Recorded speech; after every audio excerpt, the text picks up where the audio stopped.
تا حالا با شخصیتی آشنا شدین که هم ازش خوشتون بیاد، هم از دستش حرستون بگیره و کلافه بشین؟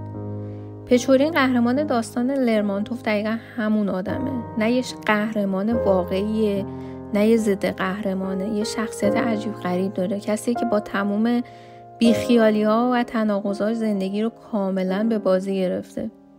امروز با من همراه باشین تا بریم سراغ این شخصیت خاص و ببینیم توی دنیای پیچیده‌اش چه خبره. درود، خوش اومدین به یک ویدیو دیگه. من آنا هستم و اینجا سفر کتابخونیمو با شما عزیزان به اشتراک میذارم.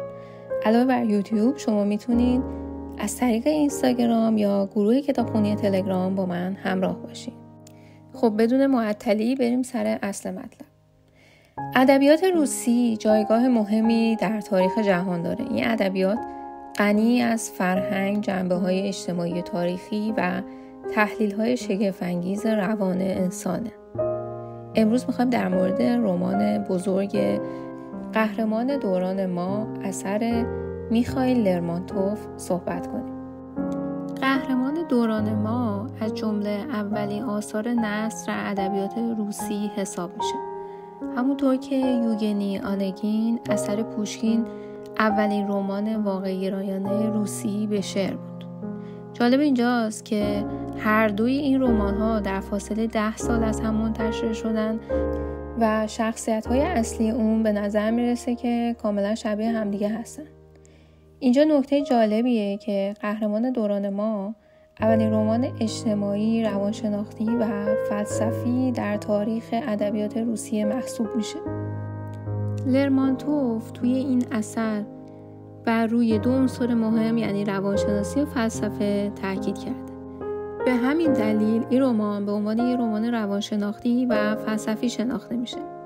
زمانی که منتقدا اومدن اظهار نظر کردن و گفتن که این اثر در واقع یه زندگی نامه از خود لرمانتوفه، لرمانتوف اومد و توی مقدمه چاپ دوم کتابش اینطور نوشت: قهرمان دوران ما عزیزان خواننده دقیقاً یک پورتره است، اما نه از یک شخص خاص. این پورتری است که از رذایل در کامل‌ترین شکل خود از کل نسل ما ساخته شده است. شما ممکن است بگویید که انسان نمیتواند تا این اندازه بد باشد و من به شما خواهم گفت که اگر به وجود همه شخصیت‌های تراژیک و رمانتیک باور دارید، چرا به واقعیت این تصویر شک دارید؟ اما کوتاه در مورد میخائیل یوروویچ لرمانتوف، نویسنده بزرگ ادبیات روسیه و همه چیزایی که اون انجام میداد میتونست در یک کلمه خلاصه بشه: ناتمام. لرمانتوف توی سال 1814 متولد شد و مادرش رو در 3 سالگی از دست داد. سال 1828 توی مؤسسه مشهور نجیب زادگان وابسته به دانشگاه مسکو ثبت نام کرد و شروع به کار روی شعر مشهور خود دیو کرد. توی سال 1830 مدرسه رو ترک کرد، وارد دپارتمان سیاست دانشگاه مسکو شد، اما بعد از مرگ پدرش دانشگاه رو بدون اتمام به هیچ دوره‌ای رها کرد و به یه مدرسه سوار نظام پیوست. او این مدرسه رو تمام کرد ولی سال 1834 به هنگ سوار نظام پیوست. یه شعری توی سال 1837 به نام مرگ یک شاعر نوشت درباره مرگ پوشکین که این شعر اونو به اوج شهرت رسوند، اما باعث شد که دستگیر بشه و به قفقاز تبعید بشه، به خاطر اینکه توی این شعر به سختی جامعه مسکو رو کوبونده بود. در سال 1839 شعر بلند دیو رو منتشر کرد و سال 1840 رمان قهرمان دوران ما. بعد از یه دوئلی با یه افسر دیگه دوباره به قفقاز فرستاده شد و همون سال کتابی از اشعارش رو منتشر کرد. لرمانتوف در نهایت در سال 1841 و در سن 27 سالگی متاسفانه در یک دوئل کشته شد. و اما در مورد رمان، بعد از خوندن رمان ممکن تعجب کنید که آیا این رمان واقعا یه مجموعه داستانه که همگی یه قهرمان مشترک به نام پچورین دارن؟ اما این یه رمانه بدون شک. ترتیب فصل‌های این رمان خیلی جالبه، یه شیوهی خیلی منحصر به فرد داره. فصل‌ها به ترتیب زمانی نوشته نشدن و به صورت روایاتی از زبان چندین راوی روایت میشن. نویسنده در راه قفقاز با ماکسیم ماکسیموویچ ملاقات میکنه و اون داستان‌هایی درباره پچورین و رابطه‌اش با شخصیت‌های دیگه مثل بلا رو میگه. بعدش نویسنده خودش پچورین و ماکسیم ماکسیموویچ رو توصیف میکنه و از طریق یادداشت‌های روزانه پچورین با دنیای درونی اون آشنا میشه. یادداشت‌های اون شامل 3 فصله: تامن، شاهزاده مری و تقدیرگرا. خلاصه از فصل‌ها رو در ادامه میگم. فصل اول، بلا. توی این فصل بلا دختر زیبای یک رئیس قبیله است که پچورین اونو میدوزه، اما بعد از مدتی علاقش به اون فروکش میکنه و کلاً بیخیال بلا میشه. در نهایت بلا توسط دشمن پچورین دزدیده میشه و کشته میشه. فصل دوم، ماکسیم ماکسیموویچ. این فصل درباره ملاقات دوباره نویسنده با ماکسیمه. ماکسیم که از دیدار با پچورین خوشحاله، از سردی رفتار اون رنج میبره. در نهایت ماکسیم به نویسنده یادداشت‌های روزانه پچورین رو میده.